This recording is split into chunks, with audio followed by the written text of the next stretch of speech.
Hello and welcome. हमारी खास series brokerage pics में आपका स्वागत है, जहां हम आपको बताते हैं कि आपके पसंदीदा शेयरों पर ब्रोकरेज हाउसेस क्या राय रख रहे हैं, किस शेयर को बेचने, किसे खरीदने की राय दे रहे हैं और किस तरीके का टारगेट प्राइस दे रहे हैं, और साथ ही बिजनेस को लेकर क्या हाईलाइट है। चलिए शेयरों से शुरुआत करते हैं। शुरुआत करेंगे टाटा मोटर्स से। तो टाटा मोटर्स पर मॉर्गन स्टैनली की क्या राय है। टाटा मोटर्स ने अभी हैरियर ईवी को लॉन्च किया है अपने एक्टिव प्लस प्लेटफॉर्म पर। तो यहाँ नजर रहेगी कि इसके लॉन्च को किस तरीके का रिस्पांस मिलता है, साथ ही सिएरा ईवी के लॉन्च को किस तरीके का रिस्पांस मिलेगा, किस तरीके यहाँ पे बिक्री रहेगी, उस पर नजर रहेगी। अगर हम हैरियर आइस वर्जन्स की बात करें तो वो करीब 5000 यूनिट्स पर क्वार्टर बिकती हैं। तो अब ईवी वर्जन की कितनी क्वांटिटी बिकेगी उस पर नजर रहेगी। इसलिए इस शेयर पर ब्रोकरेज की राय ओवरवेट की रेटिंग दी गई है और जो टारगेट प्राइस है वो 715 रुपए का है। हालांकि यहाँ पे जो ब्रोकरेज है वो 1.5% का अपसाइड दे रही है।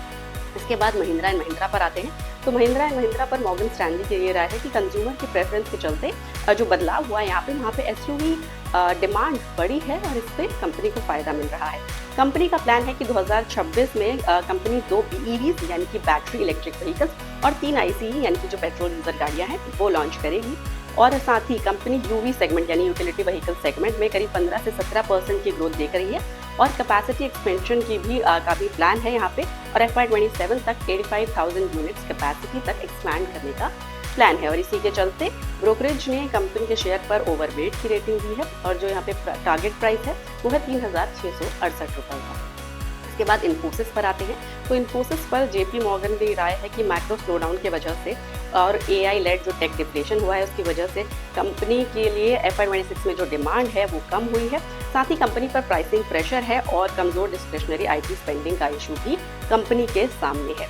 हालांकि अब ये देखना होगा कि जो प्रोजेक्ट मैक्सिमम जो कि कॉस्ट यूटिलाइजेशन प्रोजेक्ट है इन्फोसिस का, उसके तहत 20 से 22% मार्जिन जो है वो बने रहे, उस पर नजर रहेगी। यहाँ पे रेटिंग ओवरवेट की है और जो टारगेट प्राइस दिया गया है वो है 1800 रुपये और इसे बढ़ा दिया गया है। पहले ये 1554 रुपये का था और अब इसे बढ़ाकर 1800 रुपये कर दिया है। अब आते हैं सुज़लॉन एनर्जी पर मॉर्गन स्टैनली की क्या राय है। तो यहाँ पे कंपनी का जो प्लान है वो FY26 में करीब 6 से 7 गीगावाट का विंड इंस्टॉलेशन, FY27 में इसे बढ़ाकर 8 गीगावाट और उसके बाद उसे 9 गीगावाट विंड इंस्टॉलेशन करने का कंपनी प्लान कर रही है। इस तरीके का एक्सपेंशन प्लान है। विंड टर्बाइन जनरेटर बिजनेस में कंपनी FY26 में जो एग्जीक्यूशन है उससे करीब 1.5 गुना ज़्यादा ऑर्डर्स के इनफ्लो का एक्सपेक्टेशन रखती है। साथ ही ऑपरेशन एंड मेंटेनेंस बिजनेस के लिए करीब 40% एबिटा मार्जिन की उम्मीद कंपनी रखती है। और इन सभी चीज़ों को देखते हुए जो रेटिंग है यहाँ पे मॉर्गन स्टैनली ने वो ओवरवेट की दी है और जो टारगेट प्राइस दिया है वो 77 रुपये का है और यहाँ पे करीब 13% का अपसाइड देख रही है।